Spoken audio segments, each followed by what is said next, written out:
Welcome to my channel Advika GS classes. आज के इस वीडियो में हम बात करेंगे यूथ कंपटीशन की। सॉल्व है जो टीजीटी पीजीटी के लिए बहुत इम्पॉर्टेंट है, तो इसको हम सॉल्व करके देखते हैं। ठीक है, अभी हम स्टार्ट करेंगे एंशिएंट हिस्ट्री से, तो चलिए स्टार्ट करते हैं। इसका पहला जो क्वेश्चन है वो है प्रधान संस्कृति टीलों में। प्रधान संस्कृति टीलों के बारे में पूछ रहा है ये कि प्रधान संस्कृति टीलों में से कौन सा है इसमें। तो इसका बी ऑप्शन हो जाएगा। कई पुरातात्विक संस्कृतियों का प्रदर्शन तो है पर उनमें से केवल एक संस्कृति प्रधान होती है। ठीक है, प्रधान संस्कृति टीले क्या होते हैं, उसका ये है कि कई पुरातात्विक संस्कृतियों का उसमें प्रदर्शन तो होता है पर उनमें से केवल एक संस्कृति प्रधान होती है। ठीक है, अब हम दूसरा देखते हैं। नवपाषाण युग के स्थलों में हड्डियों से बने औजार कहाँ पाए गए थे। नवपाषाण युग के स्थलों में हड्डियों से बने औजार कहाँ पाए गए थे। ठीक है, इसका बी ऑप्शन होगा। इसमें है पहला हमारा गुफा कराल और उसके बाद है चिरांद, यानी कि गुफा कराल और चिरांद से हमें नवपाषाण युग में हड्डियों से बने औजार मिले थे। इसका हम डिस्क्रिप्शन देख लेते हैं।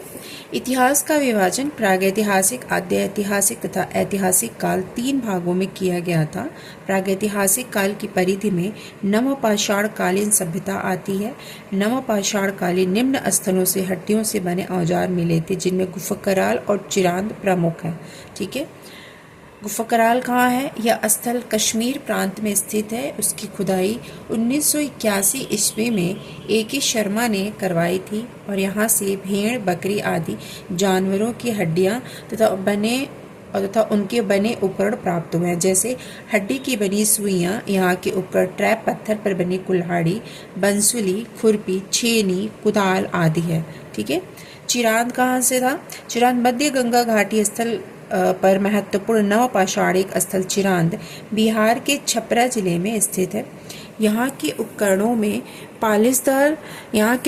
पॉलिशदार पत्थर की कुल्हाड़ी, सिलवट्टे, हथौड़े, हड्डी तथा सिंग के बने छेनी, बर्मा, बाण, कुदाल, सुई, चूड़ी आदि मिले हैं। कहाँ से मिले हैं, चिरांद से। ठीक है, उसके बाद है ये तो अलग है दोनों, जो इसके ऑप्शन में है ये उसने डिफाइन किया हुआ है।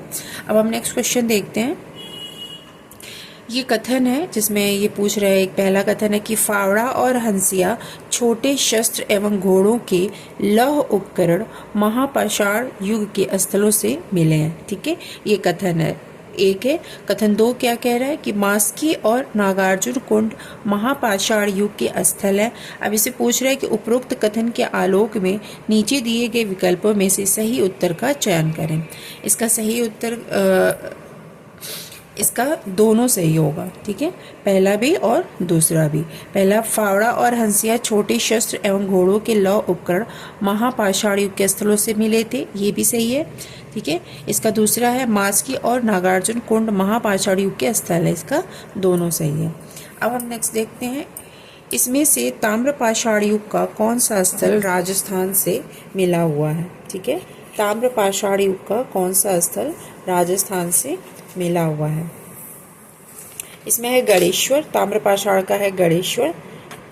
ठीक है, ताम्रपाषाण युग का है इसमें गणेश्वर, जो कि राजस्थान में स्थित एक ताम्रपाषाणिक स्थल है। अब हम देखते हैं इसमें नेक्स्ट क्वेश्चन।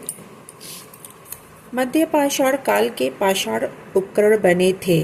पूछ रहा है मध्य पाषाण काल के पाषाण उपकरण बने थे, किसके बने थे, फलक से। मध्य पाषाण काल को फलक काल भी बोलते हैं क्योंकि उस समय जो उपकरण बने हुए थे वो फलक से बने हुए थे। इसका डिस्क्रिप्शन देख लेते हैं। मध्य पाषाण काल में क्वार्टजाइट पत्थरों के स्थान पर जैस्पर, चर्ट, फ्लिंट आदि के पत्थर प्रयुक्त होने लगे। इस समय उद्योग मुख्यतः शल्क से बनी वस्तुओं का था। इस समय के मुख्य औजार फलक, बेधनी, छेदनी और खुरचनी थी। फलकों की अधिकता के कारण इस काल को फलक संस्कृति भी कहा जाता है। किस काल को, मध्य पाषाण काल को। ठीक है, इसे फलक संस्कृति भी कहते हैं। अब नेक्स्ट क्वेश्चन देखते हैं। निम्नलिखित स्थलों में से कौन सा एक स्थल नवपाषाण काल से संबंधित है। नवपाषाण काल का स्थल पूछ रहा है कौन है, वो है सेनुआर। सेनुआर नवपाषाण काल का एक प्रमुख स्थल है। नवपाषाण काल के कुछ प्रमुख स्थलों के बारे में देख लेते हैं, जिसमें हम देखेंगे उत्तर पश्चिम भारत में यानी कि बलूचिस्तान के जो प्रमुख नवपाषाणिक स्थल थे उसमें था मेहरगढ़, किले गुल मोहम्मद, राना गुंडी, जलीलपुर, सराय कोला, ये बलूचिस्तान के प्रमुख स्थल थे। उसके बाद हम देखते हैं कश्मीर में झेलम घाटी में।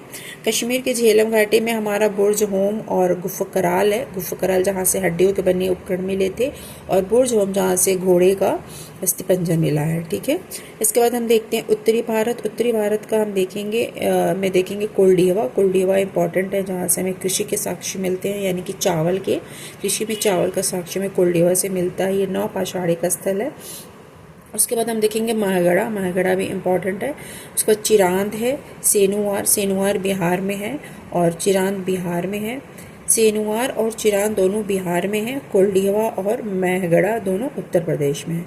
अब हम देखेंगे पूर्वी भारत के पश्चिम बंगाल में हमें पांडुराजार ढेरी, सरतुरु असम से, मारकडोला असम से। ठीक है, अब हम देखेंगे प्रायद्वीपीय भारत में ब्रह्मगिरी, हल्लूर, कोडेकाल, कूपगल, मास्की, संगनकल्लू, नागार्जुन कोंडा, पिकलेहल व उत्तनूर, पय्यमपल्ली, ये सारे जो स्थल है ये प्रमुख नवपाषाणिक स्थल हैं, जो कि उत्तर पश्चिम भारत से, कश्मीर से, उत्तरी भारत से, पूर्वी भारत से, प्रायद्वीपीय भारत से हमें प्राप्त होते हैं। अब हम देखेंगे भीमबेटका में किस काल से पाषाण चित्रों का बनना प्रारंभ हो गया था। ठीक है, तो इसका आंसर होगा मध्यपाषाण काल। मध्यपाषाण काल से ही भीमबेटका से प्रमुख पाषाण चित्रों का बनना आरंभ हो गया था। ठीक है, अब हम देखेंगे नेक्स्ट क्वेश्चन जो हमारा है, इसमें हम देखेंगे निम्न पूरा पाषाण काल में कौन सा महाराष्ट्र में स्थित नहीं है। ठीक है, अब क्वेश्चन को ऐसे क्वेश्चन बहुत पूछता है तो उसमें हम नहीं पे फोकस ज़्यादा करेंगे, क्योंकि ऐसे गलतियां बहुत हो जाती हैं। निम्न पूरा पाषाण काल में महाराष्ट्र का स्थल पूछ रहा है कि कौन सा नहीं है, तो माहेश्वर महाराष्ट्र में नहीं है। ठीक है, बाकी नेवासा, इनामगांव, दायमाबाद ये तीनों महाराष्ट्र में हैं और माहेश्वर जो है वो महाराष्ट्र में नहीं है। माहेश्वर मध्य प्रदेश के खरगोन जिले में स्थित एक ऐतिहासिक नगर तथा प्रसिद्ध पर्यटक स्थल है। यह नर्मदा नदी के किनारे पर बसा है। माहेश्वर को ही माहिष्मती नाम से भी जाना जाता है। प्राचीन समय में यह शहर होलकर राज्य की राजधानी था। माहेश्वर का हिंदू धार्मिक ग्रंथ रामायण तथा महाभारत में भी उल्लेख मिलता है। ठीक है, इसके बाद हम देखेंगे निम्नलिखित में से किसने उत्तर प्रदेश में प्रथम नवपाषाण उपकरण प्राप्त किया था। प्रथम नवपाषाणिक उपकरण किसने प्राप्त किया था, तो वो थे ले मसूरिये। ठीक है, ये यूपी पीजीटी 2021 में ये पूछा गया है, तो ये इनका नाम था ले मसूरिये। नवपाषाण या नियोलिथिक शब्द का प्रयोग सबसे पहले जॉन लुबॉक ने 1865 में प्रकाशित पुस्तक प्री हिस्टोरिक टाइम्स में किया था। ठीक है, इसके बाद विश्व के संदर्भ में नवपाषाण युग 9000 ईसा पूर्व से प्रारंभ होता है, लेकिन भारत में इसकी शुरुआत 7000 ईसा पूर्व में हुई थी। सर्वप्रथम 1860 ईस्वी में ले मसूरिये किस वर्ष इन्होंने किया था, 1860 में। ठीक है, ने इस काल का प्रथम प्रस्तर उपकरण उत्तर प्रदेश के टोंस नदी घाटी से प्राप्त किया था। ठीक है, कहाँ से, टोंस नदी घाटी से। अब हम नेक्स्ट क्वेश्चन देखते हैं। 30 मई 1863 को रॉबर्ट ब्रूस फुट ने मद्रास के पास स्थित पलवरम से किस पूरा पाषाणिक परंपरा के उपकरण की खोज की थी। किस पूरा पाषाणिक परंपरा के उपकरण की खोज की थी, तो ये है हैंड एक्स क्लीवर परंपरा। ये इंपॉर्टेंट है, ये बार बार पूछा गया है। यूपी पीएसएस जीआईसी में भी, पीजीटी में भी, टीजीटी में भी ये कई बार पूछा गया है। ये इंपॉर्टेंट क्वेश्चन है। अब हम देखेंगे भारत में सर्वप्रथम पूर्व पाषाण कालीन उपकरण रॉबर्ट ब्रूस फुट को मिला था। कब मिला था, 1863 में। ठीक है, अब हम देखते हैं इसका नेक्स्ट क्वेश्चन देखते हैं। ये सेम क्वेश्चन है। 1863 में रॉबर्ट ब्रूस फुट को हस्त कुठार मिला था। कहाँ से मिला था? पल्लव अरब से। देखिए ये बार बार इसी को चेंज कर करके कई एग्जाम में ये बार बार पूछा गया है। कभी डेट पूछ लेगा, कभी किसने किया तो वो पूछेगा, कभी स्थान पूछ लेगा, कभी क्या इन्होंने ढूंढा था वो पूछ लेगा। तो ऐसे ये इम्पॉर्टेंट है। मध्य पाषाणिक पूरा स्थल दमदमा के पशुओं की हड्डियों का अध्ययन किसके द्वारा किया गया था? मध्य पाषाणिक स्थल था दमदमा। दमदमा में जो पशुओं की हड्डियां मिली थी उसका अध्ययन किसके द्वारा किया गया था? ठीक है, तो इसका आंसर है डी, पीके थॉमस और पीपी जोगलेकर द्वारा। पीके थॉमस और पीपी जोगलेकर, आप इसको पीके पीपी से याद कर सकते हैं। पीके प्लस पीपी, इन्होंने इसे इसका अध्ययन किया था। ठीक है, अब हम नेक्स्ट क्वेश्चन देखते हैं। झील के किनारे स्थित प्रारंभिक कृषि स्थल कौन सा है? जो कि झील के किनारे है तो वो लहुरादेव है। झील के किनारे स्थित प्रारंभिक कृषि स्थल था लहुरादेव। उत्तर प्रदेश के संत कबीरनगर जिले में झील के किनारे स्थित लहुरादेव से भारतीय उपमहाद्वीप में कृषि किए जाने के प्राचीनतम साक्ष्य मिले हैं। यहीं से चावल उत्पादन के प्राचीनतम साक्ष्य भी मिले हैं। कहाँ से? लहुरादेव से। ठीक है, महत्वपूर्ण है कि मेहरगढ़ से प्राप्त कृषि का साक्ष्य 7000 ईसा पूर्व में का है, जबकि लहुरादेव का 9000 से 7000 ईसा पूर्व का कृषि साक्ष्य मिला है।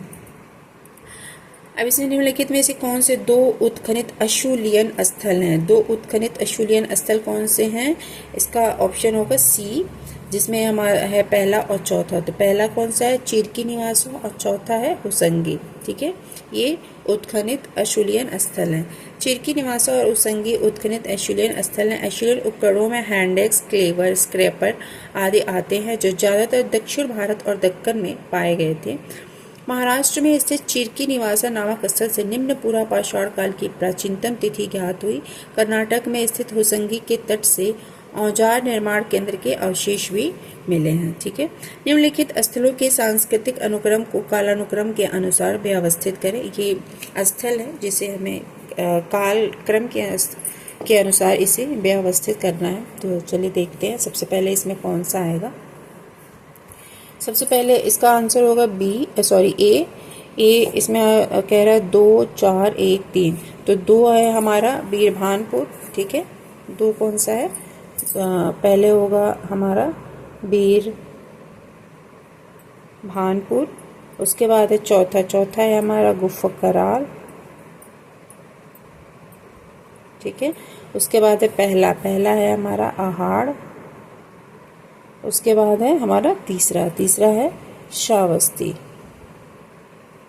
तो इसका होगा पहले बीरभानपुर, फिर गुफकराल, फिर आहाड़, फिर श्रावस्ती।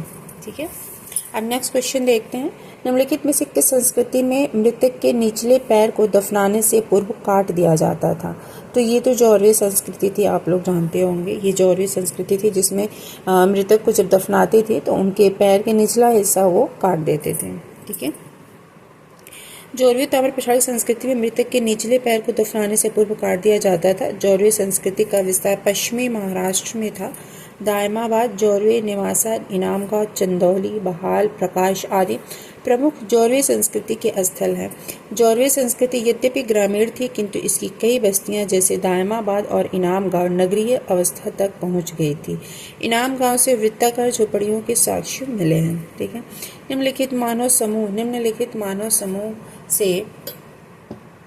में से कौन से एक सबसे बुद्धिमान प्रकार माना जाता है? वो है डी, होमो निएंडरथैलेसिस मानव, जिन्हें सबसे बुद्धिमान माना जाता है। ठीक है, इसके बाद हम देखते हैं मृक्षतल चिंतामणि कवि एक पुरातात्विक गुफा स्थल का संबंध निम्न में से किससे है? मुच्छतल चिंतामणि गवि का संबंध किस पुरातात्विक गुफा स्थल से संबंधित है?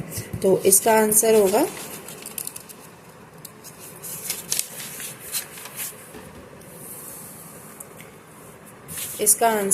डी। ठीक है,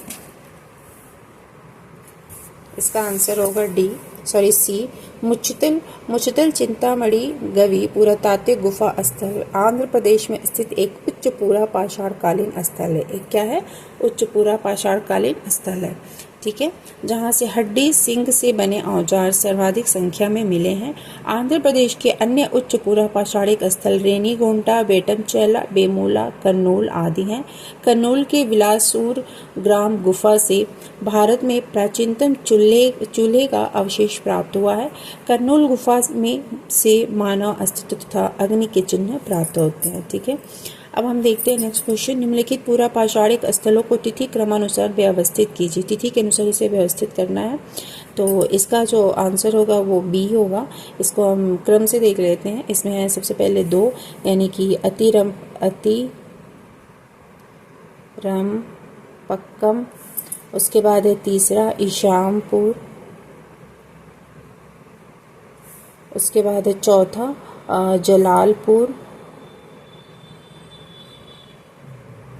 जलालपुर और दीना। उसके बाद है पहला ज्वालापुरम। ठीक है, इसको सबसे पहले अतिरंपक्कम था, फिर ईशामपुर था, फिर जलालपुर था, फिर ज्वालापुरम था। ठीक है, इसके बाद हम नेक्स्ट क्वेश्चन देखते हैं। निम्नलिखित में से कौन नौ पाषाणिक स्थलों की तिथि 6 शताब्दी ईसा पूर्व है? वह है महगढ़ा। 6 शताब्दी ईसा पूर्व है, वह है महगढ़ा। ठीक है, इसके बाद हम देखते हैं निम्नलिखित में से कौन सा मानव प्रकार निम्न पूरा पाषाणिक संस्कृति से जुड़ा हुआ है? तो इसका दोनों ही होगा, होमो हैबिलिस और बी भी होगा होमो इरेक्टस। ठीक है, ये पूरा पाषाणिक संस्कृति से दोनों ही जुड़े थे, होमो हैबिलिस और होमो इरेक्टस। ठीक है, अब हम इसका नेक्स्ट क्वेश्चन देखते हैं।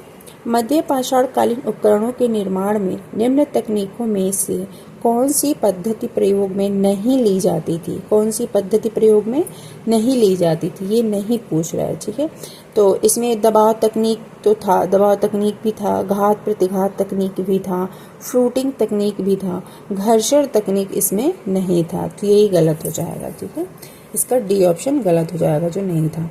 भारतीय पुरातात्विक सर्वेक्षण विभाग किस वर्ष में अस्थायी विभाग बना था? तो ये 1906 में एक अस्थायी विभाग बना था। ठीक है, 1906 में। अब इसका हम नेक्स्ट देखते हैं। जॉन मार्शल के बाद भारतीय पुरातात्विक सर्वेक्षण का महानिदेशक किसे बनाया गया था? जॉन मार्शल के बाद भारतीय पुरातात्विक सर्वेक्षण का महानिदेशक बनाया गया था एच हरग्रीव्स को। जॉन मार्शल के बाद भारतीय पुरातात्विक सर्वेक्षण का महानिदेशक एच हरग्रीव्स को बनाया गया था। भारतीय पुरातत्व सर्वेक्षण विभाग की स्थापना 1861 में की गई थी, जिसे 1906 ईस्वी में अस्थायी बना दिया गया। भारतीय पुरातत्व विभाग के प्रथम महानिदेशक 1871 ईस्वी में कनिंघम को बनाया गया। ठीक है, उसके बाद है जॉन मार्शल 1902 से 1928 तक पुरातत्व विभाग के महानिदेशक रहे थे। इसके बाद एच हरग्रीव्स 1928 से 1931 तक इसके महानिदेशक रहे। इसके बाद दयाराम साहनी को 1931 ईस्वी में इसके महानिदेशक बनाए गए, जो प्रथम भारतीय थे। ठीक है, दयाराम साहनी प्रथम भारतीय थे जो 1931 में इसके महानिदेशक बने थे। अब नेक्स्ट क्वेश्चन है, निम्नलिखित में से कौन पोटेशियम आर्गन तिथिकरण के लिए उपयुक्त है? पोटेशियम आर्गन तिथिकरण के लिए उपयुक्त है, इसका आंसर होगा बी बेसाल्ट। ठीक है, बेसाल्ट पोटेशियम आर्गन तिथिकरण के लिए उपयुक्त है। अब हम देखते हैं नेक्स्ट क्वेश्चन। मार्टिमर व्हीलर ने किस उत्खनन विधि की तुलना एक रेलगाड़ी की समय सारणी से की है जिसकी गाड़ी का कोई पता नहीं है? ठीक है, मार्टिमर व्हीलर ने किस उत्खनन विधि की तुलना एक रेलगाड़ी की समय सारणी से की है जिसकी गाड़ी का कोई पता नहीं है? तो इसका आंसर होगा ए, जिसमें है शैक्षिक उत्खनन की विधि। अब हम नेक्स्ट देखते हैं। निम्नलिखित सभ्यताओं में से कौन सी सभ्यता प्रथमतः ब्लैक एंड रेड वेयर संस्कृति के नाम से जानी जाती थी? वो थी आहड़। ठीक है, निम्नलिखित सभ्यताओं में से कौन सी सभ्यता प्रथमतः ब्लैक एंड रेड वेयर संस्कृति के नाम से आहड़ संस्कृति को भी कहते हैं। इसके बाद है मानव जीवन के किस पाषाण युग को क्रांति कहा गया है? वो है नव पाषाण युग। नेक्स्ट देखते हैं, पत्थर उपकरण तकनीक यानी कि अश्यूलियन किस वन मानुष प्रजाति द्वारा विकसित की गई थी? होमो इरेक्टस द्वारा अश्यूलियन को विकसित की गई थी। ठीक है, अब हम देखते हैं नेक्स्ट क्वेश्चन। प्रसिद्ध मध्य पाषाण कालीन स्थल बागोर किस नदी तट पर स्थित है? तो इसका आंसर हो जाएगा डी, कोठारी नदी तट पर ये स्थित है। भारतीय उपमहाद्वीप में धातु का पहला प्रमाण था, किस पर था? बलूचिस्तान पर। ठीक है, बलूचिस्तान पर धातु का पहला प्रमाण प्राप्त हुआ था। कायथापुरा स्थल किस नदी पर स्थित है? तो इसका आंसर हो जाएगा छोटी काली सिंध नदी पर। छोटी काली सिंध नदी पर कायथापुरा स्थल स्थित है। इसमें है निम्नलिखित कथनों में से कौन सा भारत की ताम्र पाषाणी संस्कृतियों के संबंध में असत्य है? इसमें पूछ रहा है कि कौन सा असत्य है, तो इस क्वेश्चन के सारे ही सत्य हैं आंसर, तो इसको कल देखेंगे। ठीक है, आज की वीडियो में हम बस यहाँ तक देखते हैं, कल की वीडियो में इसके बाद का हम देखेंगे। ठीक है, अगर आपको हमारी वीडियो पसंद आई हो तो प्लीज़ लाइक एंड सब्सक्राइब करें। Thank you so much.